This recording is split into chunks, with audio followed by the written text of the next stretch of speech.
Your tonality matters just as much, if not sometimes more than the actual intro script, and why agents who are hitting 40, 50, $60,000 are focusing on not only what they say, but how they say it. In this video, I'm going to be breaking down the exact steps that our top agents are using. My name is Trey. I'm the owner of Agent Lead Lab. In the past 3.5 years, we've helped 550 agents issue pay $40,000 a month. And all I do on this channel is try to show you the tactics, strategies, and methodologies of those individual agents, what they do, how they do it, and why they are successful, and how you can implement that into your business or your agency, or you even as an individual agent. As always, please make sure to like, comment, and subscribe. Let's hop right into the video. Let's get it popping. All right, perfect. So first of all, happy Monday to everybody. I want to break down kind of a methodology and something that I've been telling a lot of our clients, but I think it's super important to understand. And today it's why tonality matters just as much as the script, sometimes even, if not even sometimes more. All right, so let's hop right into it. So where did this come from? Okay, so let me give you some background. All right, so my experience personally as an agent, I ran mortgage protection and final expense mailers. So for those of you all who don't know, my name's Trey. I've been in the life insurance space for 5 years now. I spent about a year selling as an agent, year and some change, probably a year and a half, selling as an agent. I did a lot of in-person and I did virtual.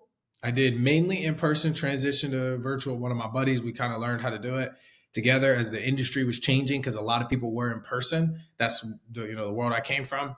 And one of the things that we ran a lot of was mailers.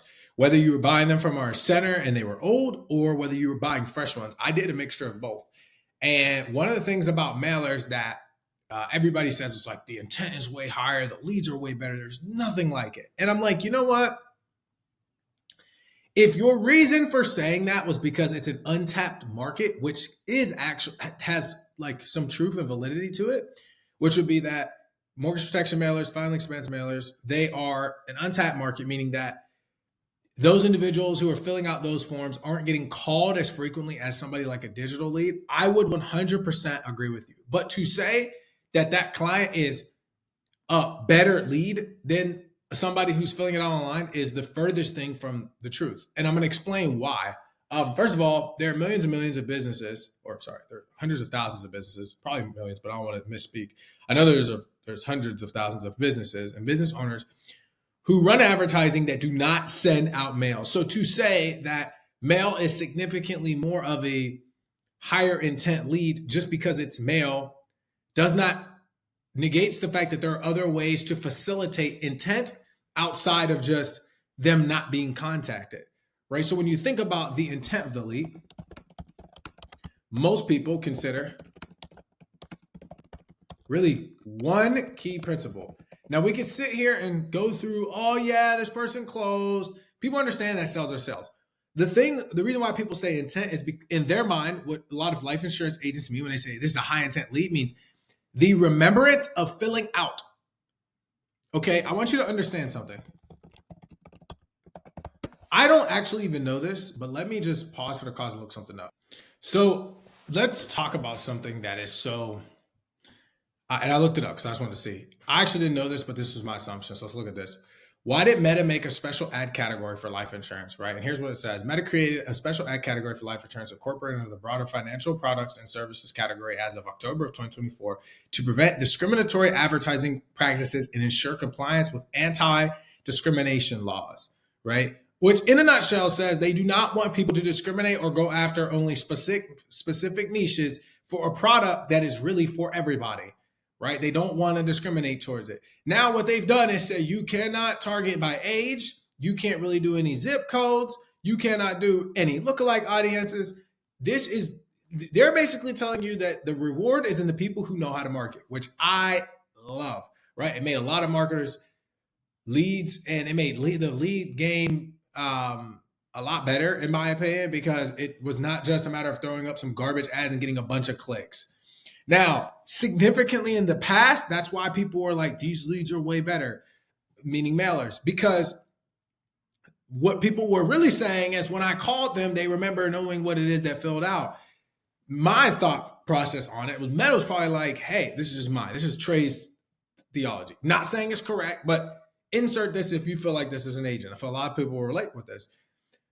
There's so much garbage ads out there for this life insurance that is really manipulative, lying, not straightforward, not telling the truth, and also like sounds super sketchy that they were like, yo, we need to crack down on this and really lock in. Now you can still do those things, but they were trying to find ways to make it more like even playing field. Now, my thought process when agents say, I need a higher intent lead, what they actually are trying to say is they need leads that remember knowing what they filled out. Right? Now, an agent that says, well, I need a higher intent lead because they know what they filled out, but I can't close them. They just don't. That's just ignorant because that's like, you can't even take self accountability. But the majority of agents who say they need higher intent, that's what they're really meaning. Now, I'm getting to a point here in terms of like why the tonality matters, because you're probably like, where's he going with this?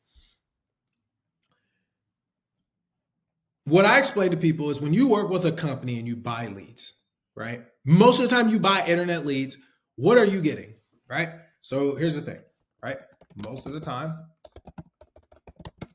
buy internet leads, what are you getting? All right, now think about this. When you're buying these internet leads, you are typically just getting their basic demographics on a Google Sheet or into a CRM. And you know the lead type. That is it. Okay? Now, when you are buying, so this is going to be internet. All right, we'll just do this for simplicity's sake. And I'm going to call internet lead anything like Facebook, IG, Google, YouTube, right? Anything, etc. Okay? Now, let's say you get a mailer. What are you typically getting? Basic demographics on a PDF file, JPEG image, etc. Manual dialing, typically. Okay? So there's already a difference in what, now this is where the difference comes in. Now, for some people, they do not see the correlation, right? People be like, oh yeah, these are way better because XYZ and XYZ, you know, these internet leads, nobody knows what it is that they're filling out, blah, blah, blah. They're like, oh, they lack intent, whatever else they want to say, okay? Now, mailers, they're way better. Okay.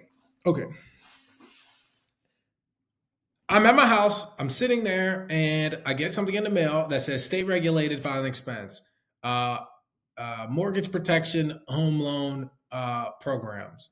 I don't know what it is, but I read what it says. Hey, if I'm a homeowner, right, you know, we have mortgage protection, new state regulated mortgage protection plans that can cover blah, blah, blah.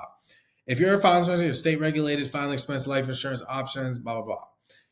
That's that. You run an ad, it says the same thing. Mortgage protection, filing expense, blah, blah, blah. Here is the difference though. When I am an agent buying a mailer, this is the only subtle nuance because they're still the same people. They're still targeting homeowners. Meta does a really good job of making sure they know the type of people that they want to put in front of the ads. Here's the subtle nuance that makes the difference, and this is what I want to take home. If I say, hey, I want to use that, whatever. I'll grab this. Hey, this is the phone. Okay, this is what it looks like. They said they want this. Okay, they filled it out. They said they want this, and I send it to you, and I give you a PDF, and I tell you they want this, and then I say, hey, this person requested a phone. They said they were looking into different iPhones, particularly the iPhone, whatever this is, 11. I don't even know. This is third. I don't even know what number this is, 14 or whatever. It's not the newest one, the one that came out in 2024. And I give you that. One person, I say, hey, here's what they look, here's their name, email, phone number, here's the type of phone they were looking for, etc. And then the other one, I say, hey, man, here's a picture of this phone. This is what they wanted. Here's a picture of this phone. This is what they wanted. But they're still looking for phones. When I call that person, okay, and it says, hey, I'm looking for phones. This is going to be an internet lead. Here's the intro, right? Hey, John. Yeah, hey, John. So you were browsing, it looks like not too long ago on the internet, and you were looking for different phone options. Looks like you were looking for a black phone. Is that right? No, I'm not looking for no phone. I think so. You know what? Never mind. I'm not interested. Hang up. Same exact lead. I get to see this though, what they saw. John, I'm giving you a quick call. Looks like you were looking for a phone here. That phone has like this little, orange slit here, 3 circles on it. And put the request in a day or two ago. Got it in the mail. Is that right? Yeah. Cool. Same exact person.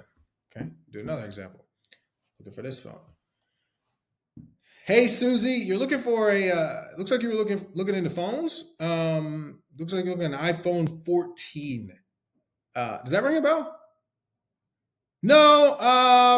I think I already talked to somebody. I'm all good. I'm not interested. I thought I was looking. It was actually looking for a Android. No, I'm good. Hang up.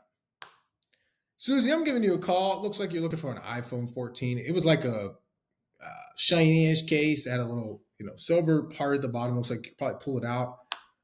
Three circles on it. Does that ring a bell? Yeah, I know what that is.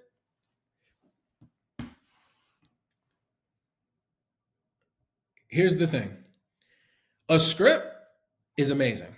Okay, follow it. You can create dogs, but a script without knowledge of what the client actually saw, what we call the customer journey, meaning what was the process the client went through. We know a mailer, the client got a piece of mail in the mail, they sat down, they probably filled it out, put it back into the mailbox and got shipped off, right? We can say it's perforated, the color of it, what it said on it, the whole 9 yards. So if you give it to any person and say, hey, call this person, they were looking for this, guess what they would say? Hey, well, I got looks like this phone and looks like you're looking into it. Guess what they do? They start describing it. But here's the thing. Their tonality is different because they know. When you know something, if somebody says, what's more, I've heard this person talk and they got on stage and said the same exact thing, but they said it with pure conviction. You can tell and you trust and you know that this person knows what they're talking about. And you feel like, man, this person has a lot of belief. Even if they're saying some garbage. Person A says, hey, John, you filled this out. Looks like it was in the mail. You were looking for blah, blah, blah, blah, blah, blah, blah, blah, blah, blah, blah. Is that correct? And they say, yeah. Next person say, John, hey, John, look, you got this request. It was put in the mail. I'm the one, in charge of getting back to you about this. And it's not even that I'm saying it louder. I'm just giving an example of when you know what the client saw, you speak different. The reason why people do better on mailers is because they get a freaking thing. They get a sheet. The sheet tells you what information is on it, or they look at it on their computer. It's not a better lead. If I tell you the exact process of what the client saw, when you call them, you're probably going to be like, John, hey, you were on Facebook. Okay, you saw an ad my team put up. It said blah, blah, blah, blah, blah, blah, blah, blah, blah, blah. You were looking for filing expense coverage. You listed this, and this. Is that right? Yes. Perfect, John. How do I know this? You can literally type in on YouTube. People calling mortgage protection mailers, filing expense mailers, live stream. Listen to it. People still don't know what it is. They're like, I don't want this. I thought it was with the state. Duh. The difference is that a lot of these people, you're buying leads from companies that don't show you the ads, or you're running ads that don't make sense, that don't align with the client goals. The thing that the mailers have done, because they've been doing it for a long time, is they've created marketing for their demographic that gets people to opt in. Here's the better thing. They have to spend in front all of the money, and then they have to wait. And it's like, it's a risk reward game. So if you can just duplicate that process when it comes to the ads, do you not think that your agents will do better? Do you not think that you will convert more? Do you not think that the lead intent will be better? 100% without you having to change anything. This is why a key is that your tonality is directly correlated with what you expect and what you know happened. When I expect this person to pick up the phone and know what it is, I speak with a whole lot more confidence. I know what they filled out. You can hear it in my voice. I can say the same exact thing that you do, but if I say it with more conviction, because I know I win. They trust me, they buy from me, they book their appointment. Point blank, period. Nothing else needs to be said. And that is essentially how you frame what and how to say your intro. Because if you don't do that, here's what you're left with. Calling internet leads and relying on a script that may work. Because if you're really good at selling, it doesn't matter. I can give anybody anything if they can create that tonality. They can become assumptive. Being assumptive is just literally a tonality and a little bit of a difference in a word track. That's it. Oh, I'm assuming that versus I'm assuming that versus I'm assuming, right? Even your hands, the way your body moves. Picked up. I didn't realize I was doing this, but when I watched Jeremy Lee Minor explain it, I was like, oh snap, that makes so much sense. Same reason why you can give somebody a script, but if you don't tell them what the client saw, they don't know. Now, this is really only for fresh leads, right? It's going to be hard to duplicate this on aged leads because the thing about aged leads is it's all about tonality. It's all about confidence on the intro. It has zero to do with what they saw because people don't remember. And this is why my thought about aged leads changed a lot when I got on this side of the fence, but also just got around more mentors. Mentor was like, he was like, yeah, you sell leads. He was like, why don't you just sell the leads for a lower rate to get more people? Because what's the reality? You're going to sell a lead that's, 10 days old, and it's probably got the same outcome as you selling a lead that's 60 days old or 2 years old. Because the reality is this, it doesn't matter. Most people don't remember what they wore yesterday, let alone 7 days ago. So how do you think they remember what they filled out? Yeah, I clicked on it. And form fillers are form fillers. They fill out a bunch of stuff. So like things probably haven't changed. So I say all that to say and explain really simply. As always, please make sure that you like, comment, subscribe. This is super important if anybody watches me because you need to understand that that's all this is. Like dialing and working leads is literally script, tonality, script, tonality, script, tonality. And part of it when you're doing fresh is like you knowing what the ad said or the customer journey. Even if you don't know what the ad said, if you know their journey, you can paint a way more vivid picture. Because you can start name dropping things like you were on, and if they give you the platform, Facebook, looking into blah blah blah blah blah blah blah. Right? Like I never need I never need an intro because I base my intros off of the information that I get. Yo, where did this person come from? Cool. Do you have any idea what they saw? Perfect. That's all I need. Because what they saw is what they opted into. So you need to speak to that. You don't need to speak to what I'm telling you that it is. It's like they opted into something for the end goal. Yes, but the intro is painting the picture of what they saw to get there. People try to jump. They're like, you were looking for an IUL. It's like, no, bro. They were not. Yes, they were looking for an IUL. They were looking for what the IUL does. And that's probably what was on the ad that got them to click in. Because if you're just like, do you want an IUL? They're like, I don't even know what that is, bro. And that's why agents struggle because they try to become robots instead of understanding how like sales and process works. And if you don't understand those two things, then you're always going to be, behind the 8 ball. So as always, please make sure that you like, comment, subscribe. If you're looking for leads, we offer leads that are $1 to $55. We have an in-house marketing system, which essentially just you hire us. It's $5 to $10,000 a month plus ad spend. So if you don't have it, please don't book a call. We don't want to waste your time. Go to agentleadlab.com. You should have an agency doing anywhere from 3, 4, 500,000 plus, looking to get to $1 million. Our grab us to take you there. We've helped 4 agencies now do that, and we're just going to walk you through our blueprint. So my goal is if you want to book that call, please book it, but know what the price is. I just don't like wasting people's time. And yeah, this YouTube channel is specifically just for, giving out game. And really it's like my way to vent. Every day I like to hop on here. So if you want to see anything in particular, please just make sure you comment below what exactly you may be looking for or what you might want to, know about that we're doing with our clients and how people are absolutely crushing it. So outside of that, I'll see you guys next time. Peace.